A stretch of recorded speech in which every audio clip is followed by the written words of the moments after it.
Married my wife believing that 18 years of building a life together meant something. We had a daughter, 10 years old, sharp as a tack and obsessed with drawing horses on every scrap of paper she could find. We had a house in a quiet part of Columbus with a porch I'd spent 2 summers fixing up. We had Sunday mornings with bad coffee and good conversation, and I genuinely thought that was enough. I thought we were solid. I thought I knew her. I was wrong. It started on a Thursday evening in early October. I remember because I'd just gotten home from a long week, the kind where you sit in the car for a few extra minutes before going inside just to decompress. My wife was at the kitchen table when I walked in. Not cooking, not scrolling her phone. Just sitting there with her hands folded in front of her like she was waiting for a job interview. That posture alone made my stomach drop. She said she needed to tell me something. I sat down. She told me her younger brother and his wife had been trying to have a child for 4 years. They'd done everything the doctors suggested. Nothing worked. Her sister-in-law's body, for whatever biological reason, could not carry a pregnancy to term. The doctors had recommended gestational surrogacy. My wife had already spoken to a clinic. She had already completed an initial consultation. She was planning to carry her brother's child, using her sister-in-law's egg, and she had made this decision entirely without me. I sat across from her and I didn't say anything for what felt like a long time. The refrigerator hummed. My daughter was upstairs doing homework.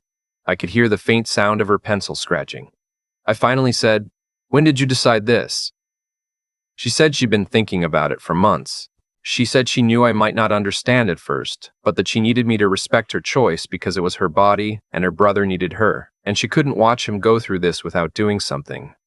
I asked her why she hadn't talked to me before making the appointment. She said she knew I'd try to talk her out of it. There it was. 18 years of marriage, and she had decided that my reaction was something to manage rather than something to consider. She had sat with the clinic paperwork. She had discussed it at length with her brother and his wife. She had worked through every logistical detail, and somewhere in all of that she had concluded that her husband was an obstacle, not a partner.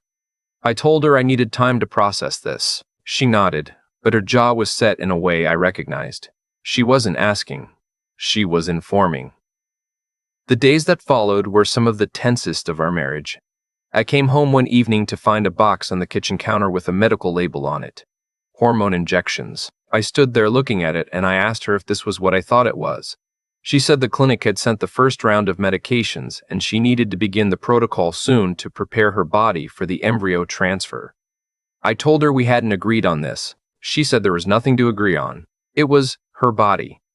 I want to be precise about what happened inside me in that moment, because this is the part people get wrong when they hear stories like mine. It wasn't about my ego. It wasn't about my ego. It wasn't about controlling her or thinking I owned her. What hit me, standing there in my own kitchen looking at a box of fertility drugs I'd never been asked about, was the realization that she saw our marriage as something that existed around her, not with her. Her life, her brother's needs, her choice. I was furniture. I was background. I was a signature on a mortgage and someone to sit next to at her family's Thanksgiving table, but apparently not someone whose voice mattered when the decisions got big. I told her plainly that if she went ahead with this without any real conversation between us, I didn't see how we stayed married. She told me I was being dramatic. That word, dramatic. 18 years, and she called me dramatic. I started talking to an attorney the following week, not because I'd fully decided anything, but because I needed to understand my position. My wife found out within days. I don't know how. Maybe she saw an email. Maybe I wasn't careful enough. She came to me while I was helping our daughter with a school project, a model of the solar system made from styrofoam balls and wooden skewers, and she waited until our daughter left the room to round on me. She said I had gone behind her back. I looked at her for a moment. Then I said, "I'd like you to think very carefully about what you just said to me." She didn't say anything. I said, "You went behind my back for months. You made a medical decision that directly affects this household and this family without a single conversation, and now you're angry because I spoke to an attorney." She said it wasn't the same thing. She said her brother's situation was an emergency, that they were running out of time, that she couldn't explain the urgency to someone who didn't understand what infertility felt like. I said I understood that her brother was going through something painful. I said I had sympathy for him and his wife. What I did not have, I told her, was any willingness to be told that their timeline was more important than my voice in my own marriage. She cried. Not soft tears, but the hard, angry kind. She said I was being selfish. She said if I really loved her, I would support her. I said love doesn't mean silence. I said a partnership means you talk to your partner. She left the room. I went back to helping my daughter with the solar system. My daughter looked up at me with those careful eyes kids have when they've heard more than you realize, and she asked if everything was okay. I said yes, sweetheart. I said grown-ups sometimes have hard conversations, but that everything was fine. I didn't believe a word of it. Over the next several weeks, the embryo transfer happened. My wife's body accepted it. She was pregnant. She told me the news in the same flat, declarative tone she'd been using for everything lately, like she was reading from a script she'd rehearsed to avoid any entry point for me. I said nothing. There wasn't anything useful to say. What followed was a year inside a house that no longer felt like mine. My wife occupied the main bedroom. I moved to the spare room and stayed there. We were civil in front of our daughter, carefully, painstakingly civil. The kind of performance that wears you down faster than any argument would. At night, sometimes I'd hear her shifting around in the hallway and I'd lie still and stare at the ceiling. Her brother and his wife came over often. I'll give them this. They weren't cruel to me directly. They were just relentlessly comfortable in my space in a way that made clear they'd never once considered that I might have a legitimate grievance. Her sister-in-law would sit in my living room and talk about nursery colors. Her brother would open my refrigerator like it was his. Once I came home to find them measuring the guest room. I asked what they were doing. My wife said they were thinking about whether a bassinet would fit in there for the early weeks after the birth in case she needed help during recovery. I said that room was not available. My wife said I was being unreasonable. I said I want you both to hear me clearly. This is my house. That room is not a nursery. The baby will go home with its parents when it is born, and if you need to make arrangements for postpartum support, then those arrangements happen at your home, not mine. Her brother started to say something placating. I looked at him and said, I don't need you to explain anything to me. I turned and walked to my study and closed the door. The pregnancy progressed. My wife's body changed. She had nausea in the mornings and lower back pain by the 3rd month, and she began asking me, almost experimentally at first, for small things. Could I bring her a glass of water? Could I grab something from the top shelf? The first few times I pretended not to hear. Eventually I just said, call your brother. She called me cruel for that. Her mother called and told me I was failing my wife when she needed me most. I said with a calm that surprised even me, that my wife had made a decision to take on a medical procedure that comes with physical demands, and she had made that decision without my participation, so the support she needed during that procedure was not my responsibility to provide. Her mother hung up on me. Her father sent me a text that said he hoped I was proud of myself. I saved that text. I saved everything during that period. My attorney had advised me to document whatever I could, so I did. I documented the clinic appointments I'd had no knowledge of. I documented the payments that had come from our joint account, some of which had gone through without my awareness, one of which I later discovered had my signature on it that I had never written. That was the moment things shifted legally.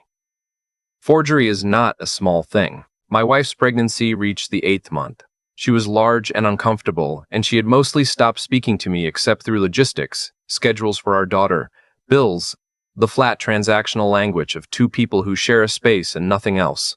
I had moments where I felt the weight of it, genuinely, because I'm not made of stone and this was a woman I had loved for a long time. But then I would remember that she had chosen this. Every single day she had chosen this. No one had forced her hand. She had looked at our marriage and decided it was worth less than being the answer to her brother's prayers, and she had made that calculation privately and presented me with the result. One night, close to her due date, I woke to a sound I knew from experience. She was at my door. Her voice was different than it had been in months. The hardness gone out of it, and she said she thought it was time. That her contractions were coming fast. That she needed to get to the hospital. I opened the door. I looked at her. I said, "Have you called your brother?" She stared at me. She said they weren't answering. I said, try them again, or call an ambulance. She said, you cannot be serious right now. I said, I am completely serious. This pregnancy and everything connected to it is their responsibility. That's what you decided. I'm going back to bed. She called me something I won't repeat here.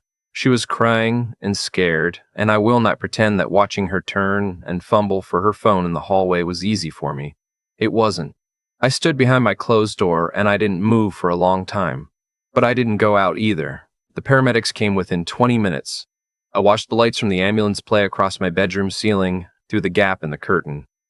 When they were gone, the house was very quiet. My phone started ringing around 6 in the morning. Her brother. Her mother. 3 separate calls from her sister-in-law. I let them all go to voicemail. I got up, made breakfast, got my daughter ready for school, and we drove there in the morning light, talking about our upcoming science fair. My wife came home 4 days later. The baby, a boy, came with her because her sister-in-law was also recovering from a complication, and her brother was stretched between 2 hospital rooms. My wife walked through the front door with the infant carrier and set it gently on the couch and sank down next to it with the emptied-out look of someone who had run much further than they expected. I stood in the doorway of the living room. I said, "Why is that child here?" She said there was nowhere else right now, that it was temporary. I said, 2 weeks maximum. That baby is not mine to raise, and this is not a solution. She said she knew. We didn't speak much after that. The baby cried at night, and she handled it alone, rising and falling through those hours while I lay in the spare room with my jaw clenched. I felt sorry for the baby. Babies don't choose anything, but I was not going to pretend that I had any obligation to that child's comfort when his existence in my home was the direct result of my wife's unilateral decision to rearrange our lives without asking me. Her parents came often. Her father cornered me in the kitchen one afternoon and told me I needed to step up and be a man. I said, "Step up how?" He said, "Help your wife. She's exhausted and postpartum, and she needs support." I said, "She needed my support 11 months ago when she sat down to have a conversation she never had." He left the room. The divorce proceedings moved slowly, as they do. But they moved. My attorney laid out the timeline, the undisclosed consultations, the joint account withdrawals, the forged signature on one of the clinic payment forms. That last piece was what my wife's attorney could never adequately explain because there was no explanation. She had signed my name to a financial document. Whatever else was open to interpretation, that was not. My wife's attorney tried to paint me as a man who had abandoned his pregnant wife, who had failed in his most basic duties, who had allowed personal pride to override human decency. The judge was a methodical woman who read through everything before she spoke. When she did speak, she was brief. She noted that the pregnancy had been undertaken without the knowledge or consent of the marital partner, that joint funds had been used without disclosure, and that the presence of a forged signature represented a serious breach of legal and marital trust. Primary custody of our daughter went to me. My wife received visitation. There was no spousal support awarded given the circumstances. She was ordered to repay the misused marital funds. I watched her face across the courtroom when the judgment came down. I had spent a long time bracing for what I would feel in that moment, expecting something like triumph. What I actually felt was tired, not relieved exactly. Just the specific exhaustion of a thing that has finally stopped. In the hallway afterward, she came to me. She looked smaller than she had in years. She said she was sorry. She said she'd never wanted any of it to turn out this way. She said she'd thought I would eventually come around. I said that was the problem. She had made a plan that required me to come around, and she had decided in advance that I would, and she had been wrong, and 18 years of marriage had paid for that miscalculation. She asked if I could ever forgive her. I said I didn't know. I said what I did know was that forgiveness, if it ever came, would be something I worked out privately, not something she was owed on her schedule. I walked out of the courthouse. The parking lot was bright and ordinary. Cars in neat rows, someone's radio playing somewhere. The world entirely indifferent to what had just finished inside. The months after were quieter than I expected.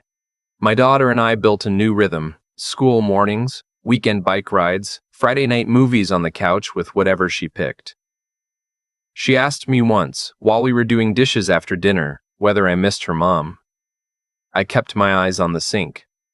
I said, I missed who I thought she was. My daughter didn't say anything to that. She picked up a dish towel and started drying. She's perceptive, my kid. She doesn't push. My wife's brother and his wife eventually settled into parenthood, from what I heard. Not easily. Money was tight. Her sister-in-law's recovery was slow, and the fractures that the whole situation had opened between people who once called themselves family didn't close just because a healthy baby had been delivered. My wife helped them when she could, but she was rebuilding from scratch herself: new apartment, new job, relearning what her life looked like without the structure we'd spent 18 years building together.